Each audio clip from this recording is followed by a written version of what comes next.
So hi friends, today we are going to see about the aerobic glycolysis.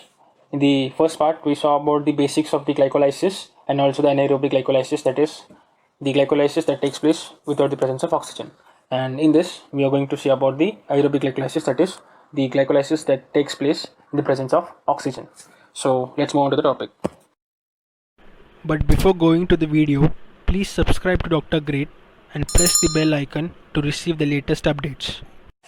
So the aerobic glycolysis is the glycolysis that takes place in the presence of oxygen. So O2 will be present in it, and the ATP will be produced in this glycolysis is more than that of the aerobic glycolysis, that takes place without the presence of oxygen.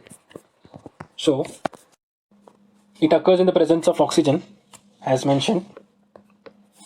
ATP produced in the aerobic glycolysis is more than that of the anaerobic respiration, which is in the absence of oxygen. The glucose gets converted to pyruvate in this aerobic glycolysis, and the net product, that is the ATP produced in the aerobic glycolysis, according to the NCERT, that is for the pre-medical, that is NEET and AIIMS and JIPMER, it is 8 ATPs, whereas for medical we specify them as 7 ATPs. So why in NCERT they have given as 8 ATPs, but in the medical books and all those medical fields we consider as 7 ATPs? The reason will be said shortly in the upcoming topics. So the last point is it takes place in the cytoplasm of the cell. So the cytoplasm of the cell is the location or the place where the aerobic glycolysis takes place. So this aerobic glycolysis is pretty hard to remember because there are so many steps, and so to make this easier and to remember these steps easier, I have come up with the mnemonics. So the mnemonics for the glycolysis are these words which make up a sentence. Now what is the sentence? The sentence is: glad gluers framed fresh dishes and got 13 biscuits in 3 packs, 2 packs prepared with pyar. So the overall sentence is: glad gluers framed fresh dishes and got 13 biscuits in 3 packs, 2 packs prepared with pyar. So glad is for glucose, gluers is for glucose 6 phosphate, framed is for fructose 6 phosphate, fresh is for fructose 1,6 bisphosphate, it's not 16, 1,6 bisphosphate, dishes is for dihydroxyacetone phosphate, then got is for glyceraldehyde 3 phosphate, 13 biscuits is for 1,3 bisphosphoglyceric acid, 3 packs for 3 phosphoglyceric acid, 2 packs for 2 phosphoglyceric acid, prepared for phosphoenol pyruvate, and pyar for pyruvate. Here we see that glucose contains 6 letters. That is the reason why I have given you glucose 6 phosphate for this. In the similar or same way, we can also say that framed also contains 6 letters, and therefore fructose 6 phosphate is similar to that of the framed, because framed the F letter is first, so fructose 6 phosphate, because F letter, so fructose, and it contains 6 letters, therefore 6 phosphate. The same way, glucose, the first letter is G, so glucose, and it contains 6 letters, therefore 6 phosphate. And then for 13 biscuits, it's 1,3 bisphosphoglyceric acid, because 13, so 13, and biscuits, so bis phosphoglyceric acid, 3 packets, so 3 phosphoglyceric acid, 2 packets, so 2 phosphoglyceric acid prepared. So we get 2P here, that is 1P and 1P, therefore phosphoenol pyruvate. So phosphoenol pyruvate, so PP, and pyar means we get this as pyruvate here. So the aerobic glycolysis is divided into 3 phases. So they are the energy investment phase, the splitting phase, and the energy generation phase. So the energy investment, splitting, and the energy generation phase. So if we go deep into this, then we can see that in each of these processes or each of these phases, there is something particular in them. So if we see about the energy investment phase, we see that the glucose is converted to fructose 1,6 bisphosphate. In the splitting phase, we see that the fructose 1,6 bisphosphate is converted to the dihydroxyacetone phosphate and the glyceraldehyde 3 phosphate. So fructose 1,6 bisphosphate to dihydroxyacetone phosphate and glyceraldehyde 3 phosphate. And in the energy generation phase, we see that the glyceraldehyde 3 phosphate is converted to the pyruvate, which is the final product. So the particular thing about the energy investment phase is that, so the name suggests that investment. So it means the ATP or something has been given, or something has been given into it. So in this case, it is the ATP that is given. So the investment is the ATP. So investment is the ATP because ATP is lost in this process. So in the energy investment phase, we will be discussing deeply in the upcoming slides. Let us see shortly for a quick review before the main topic. So it's better to have a quick review. So the ATP is consumed or invested here. That is the reason why we call this as energy investment phase. In the splitting phase, what we see is that the fructose 1,6-bisphosphate is split into two things or two molecules. That is the dihydroxyacetone phosphate and the glyceraldehyde 3-phosphate. But after that, the dihydroxyacetone phosphate gets converted to glyceraldehyde 3-phosphate with the help of the enzyme isomerase. So here, the splitting phase, it gets into two molecules. It gets split into two molecules. And in the energy generation phase, we see that the glyceraldehyde 3-phosphate is converted to the pyruvate, and there generation of energies are seen. Like the NADH is seen, it is generated. Then ATP is generated, and here also the ATP is generated. And one more thing, phosphoenol pyruvate is converted to pyruvate. Two molecules of ATP are generated here. It is not shown here, but two molecules of ATP are generated here. So we have shortly discussed about the three phases. Let's deeply discuss each and every phase clearly. So before we go to the detailed concept of the glycolysis of the three phases, I want to say one thing, that we get confused with some of the intermediates that are present. Like we can say that in different books, different names are there for that intermediates.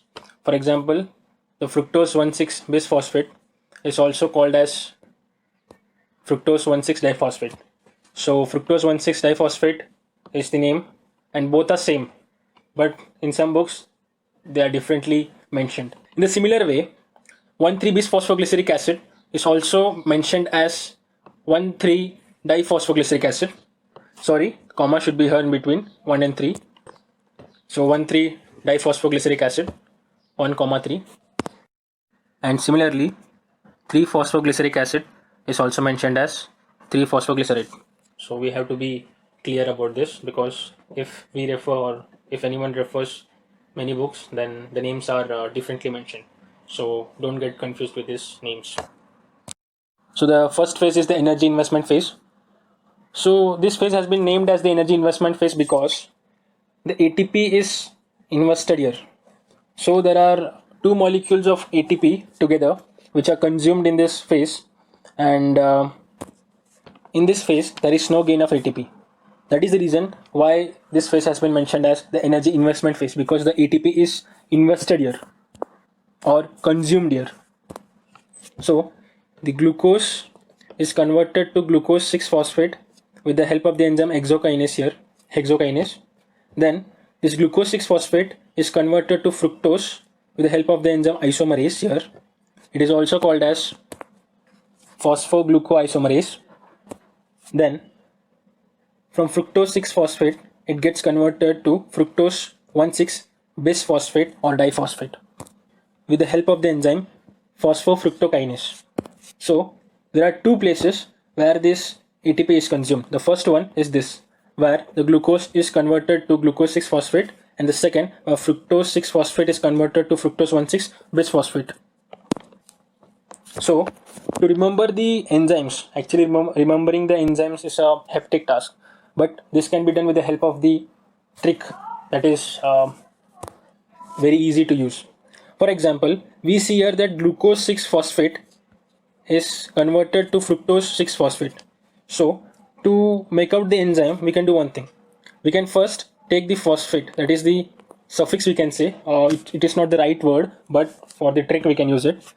So phosphate, then glucose. So we can say phosphoglucoisomerase. So basically, the last word that is here should be placed first, and this first word that is present should be placed after this. So phosphoglucoisomerase. Isomerase because it is an isomer of this glucose 6-phosphate. So fructose 6-phosphate is an isomer of glucose 6-phosphate. That is the reason why isomerase comes here, because the change in the carbon position takes place here. Similarly, when fructose 6-phosphate is converted to fructose 1,6-bisphosphate, we can again use this trick, that is phospho, fructo, and kinase. Because this fructose 6-phosphate is an isomer of fructose 1,6-bisphosphate.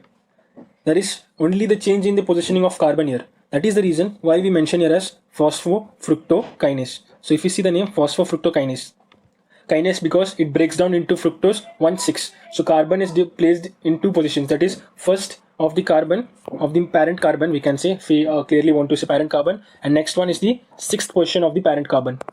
And for hexokinase, we can mention that hexo means what? Hexo means 6 carbon containing. So glucose is 6 carbon containing, and kinase means what? Breaking or cutting in between. Therefore, glucose that is present is cut into glucose 6-phosphate. Therefore, we name it as hexokinase. So, if we revise this phase, we can say that this phase is from glucose to fructose 1,6-bisphosphate. And this phase is named as energy investment phase because the ATP is consumed here. And that two molecules of ATP are consumed here. Whereas 0 molecules of ATP gain is there. And also, if we see, only the step of glucose 6-phosphate to fructose 6-phosphate is reversible. Therefore, it is shown in double arrows. Whereas the other two steps are not reversible, that is irreversible. Therefore, here only the step from glucose 6-phosphate to fructose 6-phosphate is reversible. And last, glucose gets converted to glucose 6-phosphate with the help of the enzyme hexokinase, and here one molecule of ATP is consumed. Similarly, glucose 6-phosphate is converted to fructose 6-phosphate in the presence of the enzyme phosphoglucoisomerase, and no ATP is consumed here. And then the fructose 6-phosphate is converted to fructose 1,6-bisphosphate, and here an ATP molecule is consumed with the help of the enzyme phosphofructokinase. This reaction occurs. So with this, we complete the energy investment phase. So the next phase is the splitting phase, and in this phase the fructose 1,6-bisphosphate that was formed before gets converted into dihydroxyacetone phosphate and also the glyceraldehyde 3-phosphate. But here what happens is that the dihydroxyacetone phosphate with the help of the isomerase gets converted to glyceraldehyde 3-phosphate. So here we get two molecules of glyceraldehyde 3-phosphate because the dihydroxyacetone phosphate and glyceraldehyde 3-phosphate are isomers of each other. That is the reason that in the presence of the enzyme phosphotriose isomerase, it is not only isomerase, it is phosphotriose isomerase. So the phosphotriose isomerase converts the dihydroxyacetone phosphate into glyceraldehyde 3-phosphate. And one more thing, the glucose 1,6-bisphosphate is converted into dihydroxyacetone phosphate and glyceraldehyde 3-phosphate in the presence of aldolase. So it's aldolase enzyme, aldolase. And the characteristic of this phase is the splitting that is occurring in this phase. So the splitting phase is characterized by the splitting of fructose 1,6-bisphosphate in the presence of enzyme aldolase to dihydroxyacetone phosphate and glyceraldehyde 3-phosphate. And then the dihydroxyacetone phosphate gets converted to glyceraldehyde 3-phosphate in the presence of the enzyme phosphotriose isomerase. There is no net gain of ATP or no loss of ATP. So here no energy investment or generation takes place. So with this we complete the splitting phase. And one more thing, the glyceraldehyde here we get is two molecules of glyceraldehyde because the dihydroxyacetone phosphate gets converted to glyceraldehyde. So two molecules of glyceraldehyde 3-phosphate are acquired in this phase. So coming to the last phase, that is the energy generation phase. So in this phase, the glyceraldehyde 3-phosphate, that is two molecules of glyceraldehyde 3-phosphate, is converted to pyruvate as the final product of this phase and also the whole glycolysis. Mainly the aerobic, that is the oxygen presenting glycolysis. So we can see here that the glyceraldehyde 3-phosphate is converted into 1,3-bisphosphoglycerate in the presence of enzyme glyceraldehyde 3-phosphate dehydrogenase. Why dehydrogenase? Because the two molecules of NAD plus is reduced to NADH, that is two molecules of NADH, and then the 1,3-bisphosphoglycerate that is present here gets converted to 3-phosphoglycerate in the presence of the enzyme phosphoglycerate kinase. See, the trick also applies here, the phosphoglyceromutase. So we get here that phospho. So the phosphoglycerate that is present here is used as it is, that phosphoglyceromutase. The mutase is used here because this 3-phosphoglycerate, the position is changed from 3 to 2. So that is the reason why they have used mutase, because mutase is a class of enzymes that belongs to the isomerase. So no need to go deeply into it. And after that, the phosphoglycerate, the 2-phosphoglycerate is converted to phosphoenol pyruvate in the presence of enzyme enolase. So enolase here converts the 2-phosphoglycerate into phosphoenol pyruvate. And here a molecule of water is removed here again. So water molecule is removed here. Then this phosphoenol pyruvate gets converted to pyruvate in the presence of enzyme pyruvate kinase. And here 2 molecules of ADP gets converted to 2 molecules of ATP. So when the phosphoenol pyruvate gets converted to pyruvate in the presence of enzyme pyruvate kinase, 2 molecules of ATP is gained here. And also the characteristic of this phase is that energy is generated, that is the NADH, the ATP and the other 1 molecule of ATP. Totally there is a 2 molecule of ATP when there is a conversion of 1,3-bis phosphoglycerate to 3-phosphoglycerate, and again 2 molecules of ATP are gained when there is a conversion of phosphoenol pyruvate to pyruvate. And also NADH is formed when the glyceraldehyde 3-phosphate is converted to 1,3-bis phosphoglycerate. So totally this 3 gives us the, sorry, not this one, the 2 molecules of ATP is consumed here. So overall in this reaction or in this phase we can see that energy is, or ATP is gained here. So ATP generation occurs, then water is removed here, and the final product pyruvate is gained here. So with this we complete the energy generation phase. So with this we complete the aerobic glycolysis.